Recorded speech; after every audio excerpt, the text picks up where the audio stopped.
आज की कहानी है बहू तुमने बुआ जी के लिए गहने क्यों लाए। दोस्तों, कहानी शुरू करने से पहले अगर हमारे चैनल को सब्सक्राइब नहीं किया हो तो कर लीजिए ताकि आपके पास पहुंचे हर रोज नया वीडियो। बहू, कल जल्दी तैयार हो जाना, गहने लेने चलना है। मुझे भी चलना होगा। क्या मम्मी जी? हाँ बेटा, तुम बहू हो मेरी तो फिर गहने भी तुम्हारी पसंद की लेंगे। और फिर आजकल का फैशन भी तो तुम लड़कियों को ही पता होता है। तुम्हारी शादी में जो गहने रिया और दिया के लिए लिए थे उन्हें तो वो बहुत भारी और ओल्ड फैशन के लगे। अच्छा, इस बार तुम हो तो अच्छे अच्छे डिजाइन पसंद कर लेना खुद के भी और इस घर की बेटियों के लिए भी। सीमा की शादी उद्योग के साथ हुई थी। सीमा के ससुराल में सब सीमा का मान करते थे, खासकर उसकी सासू माँ। और आज अपनी सासू माँ रमा जी के मीठे बोल सुन सीमा बहुत खुश हुई थी। खुश होना लाजमी भी थी। सीमा की शादी के अभी दिन ही कितने हुए थे, मात्र 6 महीने। वो तो छोटे देवर अजय की नौकरी विदेश में लग गई थी तो घर में सबकी इच्छा थी कि उनकी शादी भी जल्दी से हो जाए और अपनी दुल्हन ले कर ही वो विदेश जाए। इसलिए जल्दी जल्दी ये शादी हो रही थी। छोटे देवर की शादी का उत्साह सीमा को भी बहुत था। अगले दिन बाजार जाने वक्त कुछ काम निकल आया तो रमा जी ने सीमा को उद्योग के साथ ही गहने लेने भेज दिया और जाते जाते फिर से याद दिला दिया कि सुंदर और नए डिजाइन लेकर घर की बेटियों के लिए देखिए ना उद्योग ये सेट कैसा लग रहा है। रिया दीदी और दिया दीदी के लिए और ये पेंडेंट सेट बुआ जी के लिए। उनकी उम्र है तो बहुत भारी लेना ठीक नहीं होगा ना। तुम्हें जो ठीक लगे ले लो सीमा। अब ये गहने मेरे समझ से तो बाहर है। मेरे काम तो अपनी सुंदर बीवी की हिफाजत करना और शॉपिंग बैग उठाना। अपनी उत्साहित पत्नी को देख हंसते हुए उदय ने कहा तो सीमा भी खिलखिला उठी। गहनों की शॉपिंग खुशी खुशी कर सीमा और उदय घर आ गए।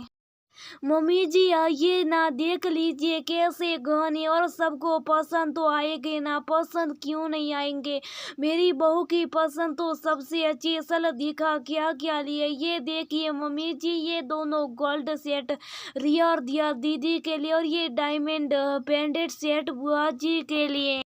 बुआ जी के लिए? लेकिन मैंने तुम्हें कब कहा जीजी के लिए लेने को? अरे भाभी तो तुम्हारी शादी में अंगूठी दी थी और इतनी जल्दी डायमंड का पेमेंट का सेट। हमेशा मीठी बोली बोलने वाली सासू माँ की कड़क आवाज सुनकर बाहर तो सीमा डर ही गई। फिर किसी तरह हिम्मत बटोर कर कहा, लेकिन मम्मी जी आपने तो कहा था खुद के पसंद से गहने ले आऊं। हाँ, लेकिन इस घर की बेटियों के लिए, मेरी नंद के लिए नहीं। फालतू के पैसे बर्बाद कर दिए बहू तुमने, गुस्से से रमा जी ने कहा तो सीमा आरसी से पड़ गई। ये क्या करी मम्मी जी? आप क्या बुआ जी इस घर की बेटी नहीं? जैसे रिया और दिया दीदी आपसे बार बार कहा कि घर की बेटियों के लिए गहने ले आओ तो तभी मैंने घर की तीनों बेटियों के लिए गहने लिए। माना बुआ जी आपकी बेटी नहीं नंदे, लेकिन है तो वो भी इस घर की बेटी जैसे रिया दीदी और दिया दीदी का है। और फिर दादी जी के ना रहने के बाद उनका मायका आपसे और इस घर से तो जुड़ा है। अब तो मुझे सिखाओ कि रिश्ते कैसे निभाते हैं। वयं से रमा जी हंस पड़ी। माफ कीजिएगा मम्मी जी, मैं तो छोटी हूँ, आपको मैं कहाँ सिखा सकती हूँ। लेकिन हाँ, रिश्ते निभाना भी तो बच्चों बड़े से तो सीखते हैं। जैसे आज मैंने आपसे रिश्तों को निभाना सीखा है। दादी जी के स्वर्गीय होते ही जैसे बुआ जी का मायका खत्म हो गया, ठीक वैसी कल को जब मेरी बेटी होगी तब आपकी तरफ मैं भी सिर्फ उसी 30 त्योहार में नेक दूंगी, सिर्फ उसके ही मायके के लाड उठाऊंगी, क्योंकि सिर्फ मेरी बेटी तो होगी इस घर की बेटी। रिया दीदी और दिया दीदी का मायका भी तब तक ही होगा जब तक आप ये सीमा की बात कड़वी थी लेकिन थी 100% सच्ची। एक पल को तो रमा जी ठगी खड़ी रही, क्या करे और क्या करे उन्हें समझ ही नहीं आ रहा था। अपनी नंद का चेहरा आंखों के सामने आ गया।